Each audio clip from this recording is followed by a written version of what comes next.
সঁচা ভালপোৱা ই এটা অসহায় জীৱনক নতুন ৰূপ দি গঢ়ি তুলিব পাৰে। যিজন ব্যক্তিয়ে বা যিগৰাকী মহিলাই আপোনাৰ খং ভাঙিবৰ বাবে ব্যাকুল হৈ পৰিব, তেওঁ আপোনাক সঁচা ভাল পায়। আপোনাৰ ফোন কল ৱেটিঙত পালে যিজনে মনত বেয়া পায়, তেওঁ আপোনাক ভাল পায়। আপোনাৰ লগত আন কাৰোবাক দেখি যাৰ চকুত চকুপানী আহে, তেওঁ আপোনাক ভাল পায়।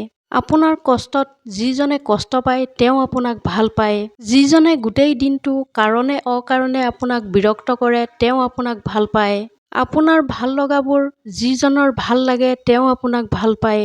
আপুনি কষ্ট পাব বুলি ভাবি যিজনে নিজৰ কষ্ট লুকুৱাই ৰাখি হাঁহি মুখে কথা পাতে, তেওঁ আপোনাক ভাল পায়। আচলতে ভালপোৱা যিমানেই গোপন হয়, সিমানেই গভীৰ হয়। সৌন্দৰ্য দেখি কাৰোবাক ভাল পোৱাটোক ভালপোৱা বুলি নকয়। আচলতে সেয়া হ'ল বাছি লোৱা। শৰীৰ দেখি ভালপোৱাটো ভালপোৱা নহয়, লালসা বুলি কয়। টকা দেখি কাৰোবাক ভাল পোৱাটো হ'ল লোভ, ভালপোৱা নহয়। তেতিয়াহ'লে ভালপোৱা কি? এই পৃথিৱীত প্ৰেমৰ লক্ষণ কি? জটিল পৃথিৱীত জটিল মানুহৰ পৰা প্ৰেমৰ লক্ষণ উলিয়াবলৈ যোৱাটো ইমান সহজ কথা নহয়। তথাপিও প্ৰেম শব্দটোত একো কণ্ডিশ্যন নাথাকে। ই আচলতে আনকণ্ডিশ্যনেল। কাৰোবাক ভাল পাবলৈ যে কিবা কণ্ডিশ্যন থাকিব লাগিব সেইটো নহয়। আমাৰ আচলতে যাক ভাল লাগে বিনা স্বাৰ্থত, যিকোনো অৱস্থাতে আমি ভাল পাই পেলাবও পাৰোঁ। ভালপোৱাত উদ্দেশ্য জড়িত হৈ থকাটো আৰু ভাল পাব পাৰে জানো? যদি কাৰোবাৰ মন দেখি ভাল পাওঁ, তেনেহ'লে সেইটোৱেই সঁচা ভালপোৱা। যদি আপুনি তেওঁক চাবলৈ উতাউল হৈ থাকে, তেনেহ'লে সেইটোৱেই সঁচা ভালপোৱা। এবাৰ এজনী ছোৱালীয়ে এজন বৃদ্ধক প্ৰশ্ন কৰিলে, ভালপোৱাৰ সততা কি? তেতিয়া বৃদ্ধজনে উত্তৰত ক'লে, তুমি কাষৰ বাগিচাত গৈ সকলোতকৈ সুন্দৰ ফুলপাহ বাছি অনাগৈ। ছোৱালীজনীয়ে তেতিয়া গোটেই দিনটো বাগিচাত সুন্দৰ ফুলপাহ বিচাৰি বিচাৰি দিনৰ শেষত খালী হাতে ঘূৰি আহে। তেতিয়া বৃদ্ধজনে ক'লে, ফুল নানিলা যে? ছোৱালীজনীয়ে ক'লে, মই গোটেই দিনটো ফুল বিচাৰিলোঁ। এপাহ ফুল বহুতো ধুনীয়া আছিল, কিন্তু মই তাতকৈ ধুনীয়া ফুল পোৱাৰ আশাত আৰু আগুৱাই গ'লোঁ।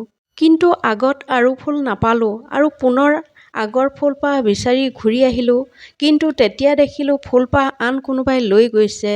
বৃদ্ধজনে ক'লে, তেতিয়া যে এইটোৱে ভালপোৱাৰ সততা। মানুহৰ আগত যেতিয়া তেওঁৰ বাবে উপযুক্ত ভালপোৱা মানুহজন বা মানুহগৰাকী থাকে, তেতিয়া তাৰ মূল্য নুবুজে। আৰু যেতিয়ালৈকে তাৰ মূল্য বুজি পায়, তেতিয়ালৈকে বহুত পলম হৈ যায়। এৰি যোৱাটো আৰু ঘূৰাই পোৱা নাযায়। জীৱন হৈছে জীয়াবৰ বাবে আৰু মন হৈছে দিয়াৰ বাবে আৰু বন্ধুত্ব হৈছে জীৱনক সুন্দৰ কৰাৰ বাবে আৰু ভালপোৱা হৈছে গোটেই জীৱন কাষত থকাৰ বাবে। দুয়োজনে ইজনে সিজনক ভাল পোৱা ইয়াতকৈ সুন্দৰ হয়তো একোৱেই হ'ব নোৱাৰে।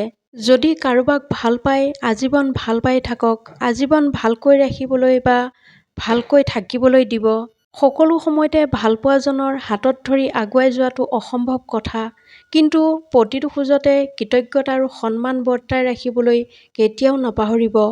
কাকো আৱেগৰ ভালপোৱা নিদিব, মনৰ ভালপোৱা দিবলৈ চেষ্টা কৰিব। কাৰণ আৱেগৰ ভালপোৱা এদিন বিচ্ছেদৰ আগত হাৰি যাব, কিন্তু মনৰ ভালপোৱা চিৰদিন ৰৈ যাব। সেইজন মানুহৰ লগতে জীৱনটো কটোৱা উচিত, যাৰ চেহেৰাতকৈ মনটো বেছি সুন্দৰ। যদি ভিডিঅ'টো আপোনালোকৰ ভাল লাগিল, তেনেহ'লে চেনেলটো ছাবস্ক্ৰাইব কৰিবলৈ নাপাহৰিব। ধন্যবাদ।